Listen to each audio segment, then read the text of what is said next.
I watched my 7-year-old daughter stumble backward onto a stone walkway while 32 guests stood close enough to hear the sound of her shoes scraping across the ground. No one spoke, not even me. The person who pushed her looked directly into my eyes as if daring me to react. Instead, I picked up a folded envelope from the kitchen counter, slipped it into my handbag, and quietly asked my daughter if she was ready to go home. She nodded without crying. That hurt more than if she had screamed. She had already learned that sometimes adults make children feel unwelcome without raising their voices. As I buckled her into the car, she asked one simple question. "Mom, did I do something wrong?" I told her no. Then I started the engine and drove away. What no one at that birthday party knew was that the envelope sitting beside me had been waiting for exactly this kind of day. It wasn't a threat. It wasn't revenge. It was paperwork. Paperwork that had been signed 11 months earlier. Paperwork that would quietly change who owned the house where the party had just taken place. My mother-in-law thought she had thrown my daughter out of her son's future. She didn't realize she had just pushed us into ours. Welcome back to Reality Drama Story, where family secrets unfold and quiet decisions change everything. If you are new here, drop a comment and subscribe. Now let's get into it. My name is Emily. I'm 36 years old. If you met me today, you would probably describe me as calm. People often mistake calm for weakness. My grandfather used to smile whenever someone underestimated him. He spent 43 years designing bridges. When I was little, he would take me to construction sites on Saturday mornings. While other children were building sandcastles, I was learning why foundations mattered more than beautiful roofs. He always carried a small blue notebook in the pocket of his work jacket. Whenever something unexpected happened, he never argued. He simply wrote it down. One afternoon, after a contractor loudly blamed another worker for a mistake everyone knew he had made, I asked Grandpa why he didn't interrupt. He closed the notebook and smiled. "Emily," he said, "concrete doesn't become stronger because people yell at it. Structures survive because someone paid attention before the cracks became visible." I never forgot that. Years later, I realized families aren't very different from buildings. Most collapses begin quietly. I met my husband, Daniel, when I was 28. He wasn't flashy. He wasn't the loudest person in the room. He listened more than he talked. After our third date, he admitted he still called his mother every Sunday afternoon. I thought it was sweet. Looking back, I misunderstood the difference between love and dependence. His mother, Margaret, welcomed me with perfect manners. She remembered birthdays. She complimented my cooking. She bought thoughtful Christmas presents. Everything looked polished. But polished isn't the same as kind. Some people don't remove you from a family all at once. They erase you one careful sentence at a time. The first time it happened, Daniel and I had been married for only 6 months. Margaret introduced everyone at Thanksgiving. "This is my son, Daniel." She smiled proudly. "And this is Emily." No title, no daughter-in-law, no family, just Emily. It seemed too small to notice, so I didn't.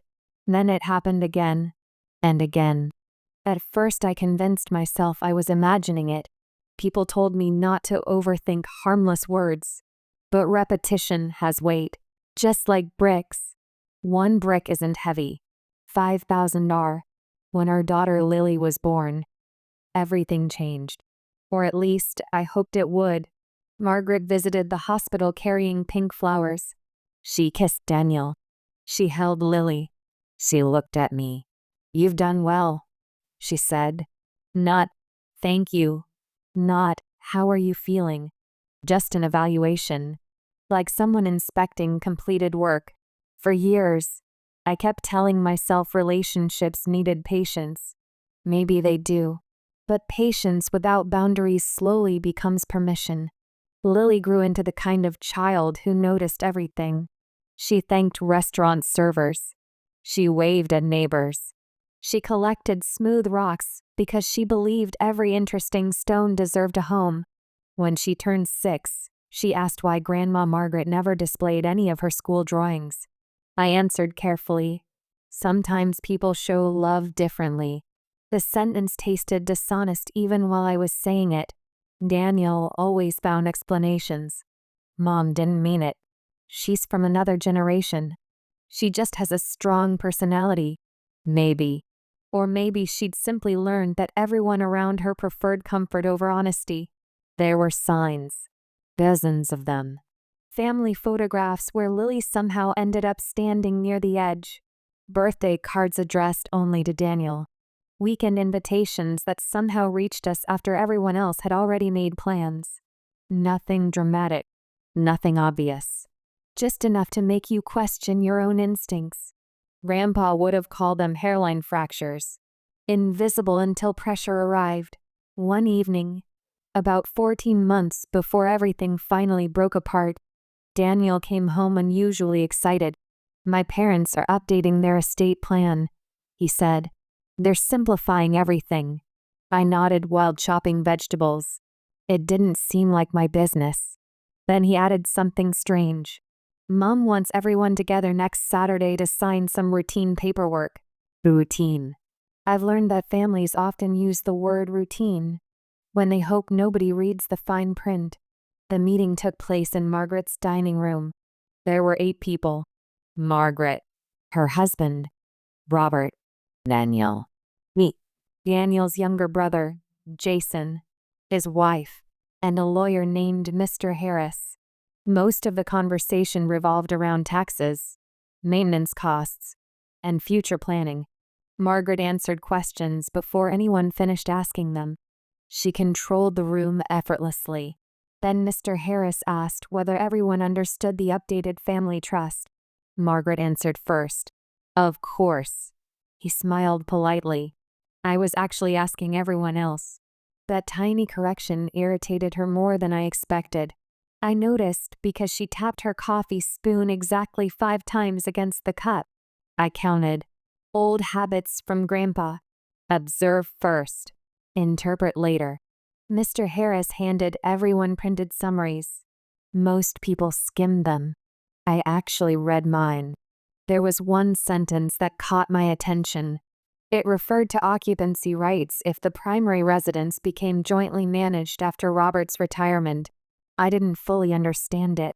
Neither did Daniel.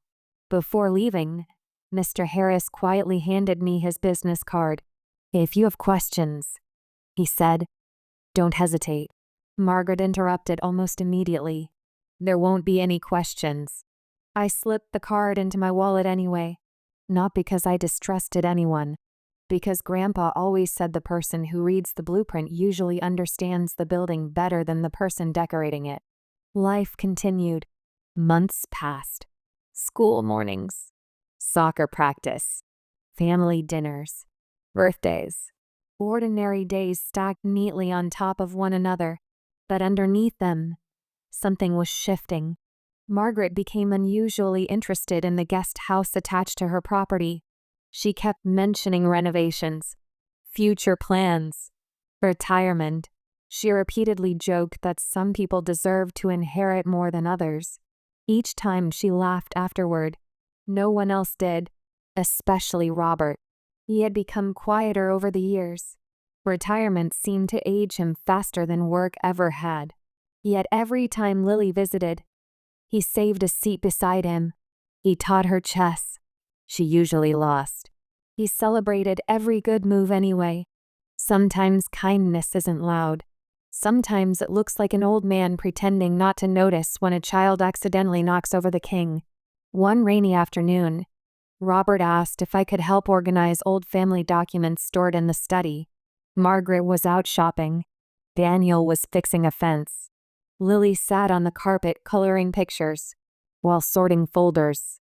Robert sighed. "You know," he said softly, "people spend decades building homes and only minutes deciding who belongs inside them." I looked at him.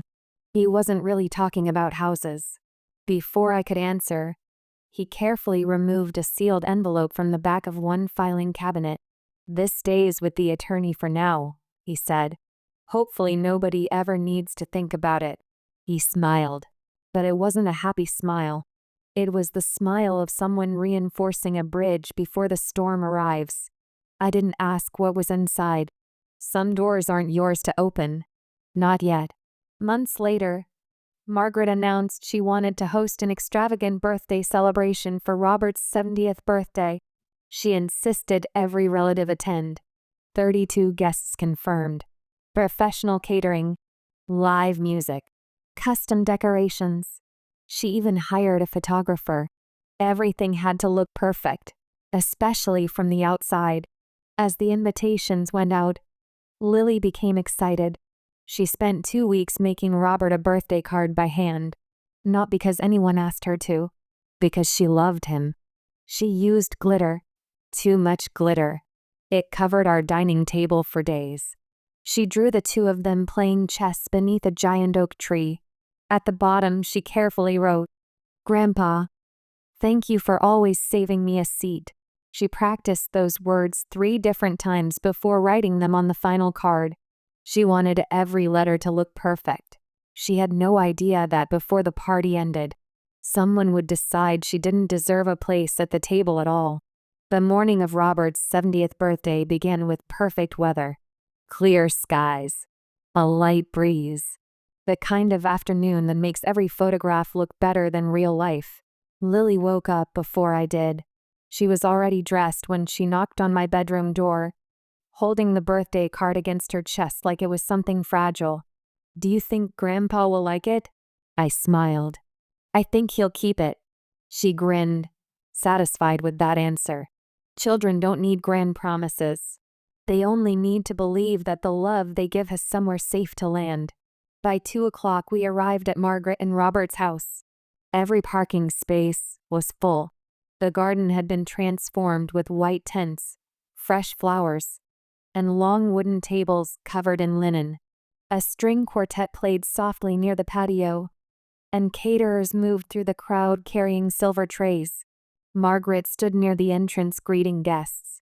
Everything about her looked flawless. Her smile, her tailored dress. Even the way she hugged people seemed carefully measured. She kissed Daniel on the cheek. She nodded politely at me.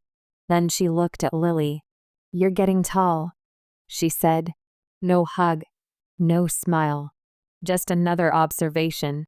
Lily still answered politely. "Thank you, Grandma." Robert spotted us before anyone else. "There she is," he called, opening his arms. Lily ran straight to him. He hugged her tightly and laughed when glitter from the birthday card ended up on his jacket. "I guess I'll be sparkling all day." "You look handsome," Lily whispered. "I'll take handsome at 70, Robert replied. For a while, everything felt normal. Guests talked. Children played in the yard. The photographer gathered families together for pictures. I noticed something curious. Every time the photographer arranged the grandchildren, Margaret subtly repositioned Lily toward the edge of the group. Not once. Not twice. 6 different times. I counted because counting kept me from reacting. Grandpa had taught me that numbers tell stories emotions often interrupt. Then dinner was announced. 32 guests found their seats. There was one empty chair. It was beside Robert. Lily naturally walked toward it. Before she could sit down, Margaret stepped in front of her. "I'm saving that seat." Lily looked confused. "For who?" Margaret smiled without warmth. "For family." The word hung in the air. Several people heard it. No one challenged it. Robert frowned. "I wanted Lily beside me," Margaret answered quickly. "She'll be fine somewhere else." So Lily sat beside me instead. She didn't complain. She simply placed the birthday card beside her plate. Children often protect adults from uncomfortable moments without realizing they're doing it. Dinner continued. Toast after toast praised Robert's career, his generosity, and his dedication to family. Family. The word was spoken 14 times. I counted every one. Strange how often people celebrate something they're quietly withholding. After dessert, Robert stood to thank everyone. He held Lily's handmade card in one hand. "I've received expensive gifts today," he said, "but this one means the most." He opened the card and began reading it aloud. When he reached the final sentence, "Thank you for always saving me a seat," his voice cracked. The room became silent. Margaret clapped first, breaking the moment. "That's lovely," she said. "Now let's get everyone ready for the family photograph." Again, family. The photographer positioned everyone near the front entrance. Children in front, adults behind. As Lily stepped into place beside Robert, Margaret walked over. "Sweetheart," she said in an unusually cheerful voice, "could you wait inside for just a minute?" Lily looked at Robert. He shook his head gently. "She's staying." Margaret's smile disappeared. "I said wait inside." Lily didn't move. She wasn't refusing. She was simply waiting for the adults to agree. And then it happened. Margaret placed both hands on Lily's shoulders. Not violently, not dramatically, just firmly enough to force her backward. One step, two steps. The front door swung open. Another push. Lily lost her balance and stumbled onto the stone walkway outside. The birthday card slipped from her hands. Glitter scattered across the ground. No one moved. The photographer slowly lowered his camera. The musicians stopped playing. 32 guests watched. Margaret spoke clearly enough for everyone to hear. "This picture is for real family." The silence that followed lasted only a few seconds. It felt much longer. Lily looked at me. Not crying, just confused. "Mom." That was all she said. One word. I walked to her, picked up the birthday card, brushed the dust from the corner, straightened her dress. Then I took her hand. "We're going home." Daniel finally found his voice. "Mom, what are you doing?" Margaret folded her arms. "I'm protecting this family's traditions." I looked directly at her. For the first time all afternoon, I didn't argue. I didn't raise my voice. I simply nodded once. "I understand." She seemed almost disappointed. Perhaps she expected shouting. Perhaps she wanted a scene. Instead, she watched me walk into the house one final time. I went straight to the kitchen, opened the drawer where incoming mail had been placed earlier that morning, exactly where Robert had told me it would be. Inside was a large cream-colored envelope addressed to me. I slipped it into my handbag without opening it. Margaret noticed. "What are you taking?" "Our mail," I answered calmly. She shrugged. "As long as you're leaving." "I am." Then Lily and I walked out the front door together. No one tried to stop us. Not even Daniel. He looked frozen between loyalty and disbelief. As we drove away, Lily stared out the window. After several miles, she finally asked the question that broke my heart. "Mom, did I do something wrong?" I reached over and held her hand. "No." "Then why didn't Grandma want me in the picture?" I took a slow breath. "Because sometimes people confuse love with control." She nodded quietly. "Children don't always understand explanations, but they recognize honesty." That evening my phone rang 12 times. I answered none of them. Margaret called 4 times. Daniel called 6. Jason once. Then Robert. Only Robert left a voicemail. His voice sounded tired. "Emily, I'm sorry. Please don't open that envelope alone. Meet Mr. Harris tomorrow morning." Mr. Harris, the attorney. I looked at the envelope sitting on the kitchen table. Still sealed. Still untouched.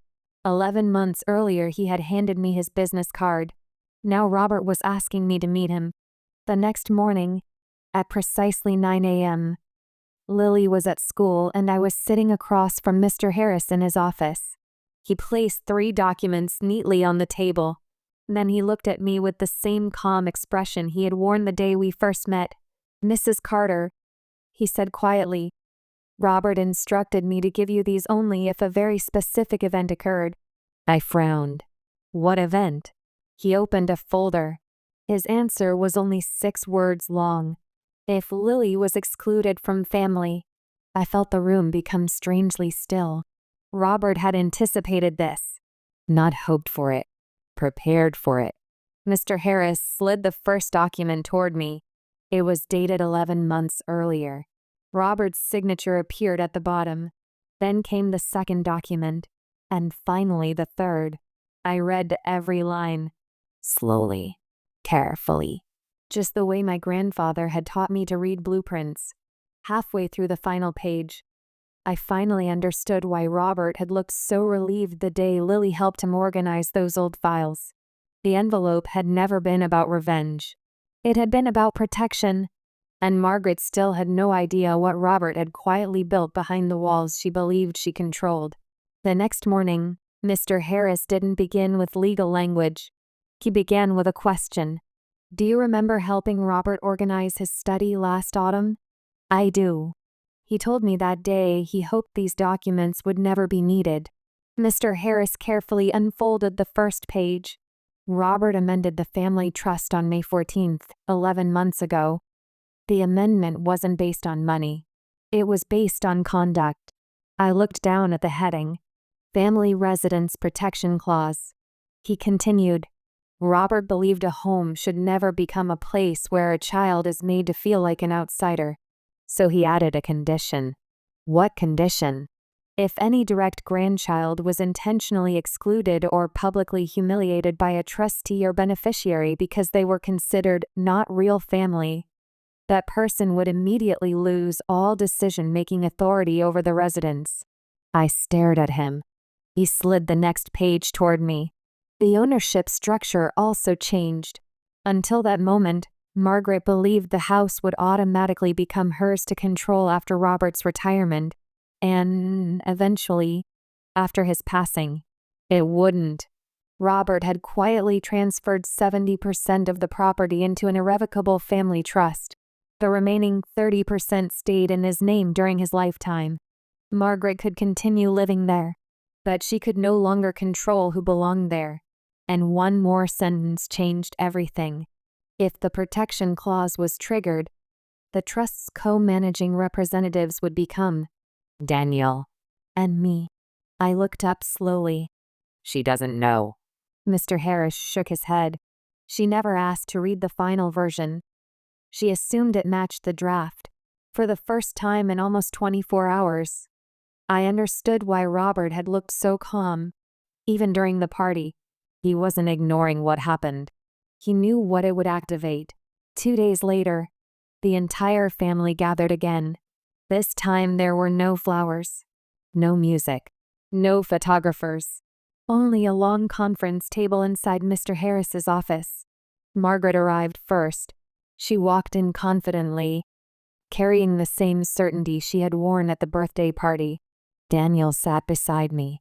He hadn't slept much. On the drive over, he apologized more than once. I should have stopped her. I reached over and squeezed his hand. You can't change Sunday, but I can change today. That was enough. Robert entered last. He looked older than he had just 3 days earlier. Not weaker. Just tired. Mr. Harris waited until everyone had taken a seat. Then he began reading. Every paragraph. Every amendment. Every signature. Nobody interrupted until he reached the protection clause. Margaret leaned forward. That's ridiculous. Mr. Harris calmly continued reading. When he finished, she laughed. A child being asked to move for a photograph doesn't change a trust. Robert spoke for the first time. It wasn't about a photograph. It was about a child. Margaret looked at him in disbelief. I was protecting family. Robert answered quietly. No. You were deciding who deserved to belong. Silence filled the room. Margaret turned toward Daniel. Tell them. He looked at his mother for a long moment. Then he shook his head. I can't. You watched Lily get pushed out the front door. I'll regret staying silent for the rest of my life. Margaret's confidence began to crack. First came anger. This is her doing. She pointed directly at me. She turned everyone against me. I didn't respond. Mr. Harris continued organizing papers. Robert simply watched. When anger accomplished nothing, Margaret changed tactics. Her voice softened. I've sacrificed everything for this family. Still no one interrupted. Then came tears. Real or practiced, I couldn't tell. I never meant to hurt Lily. For the first time that morning, someone besides Robert spoke. It was Jason, Daniel's younger brother. He folded his hands on the table. I've spent 15 years pretending not to notice because it was easier. He looked directly at Margaret. But I noticed. We all noticed. I just didn't have the courage to say it. His wife nodded. So did I. One by one, quiet truths replaced comfortable silence. Not accusations. Memories. The forgotten birthday invitations. The holiday seating arrangements. The comments that always sounded harmless by themselves. Each one had been a single brick. Together they formed a wall. Margaret looked around the room as if seeing her family for the first time. Not one person defended her actions. Not one. Mr. Harris placed one final document on the table.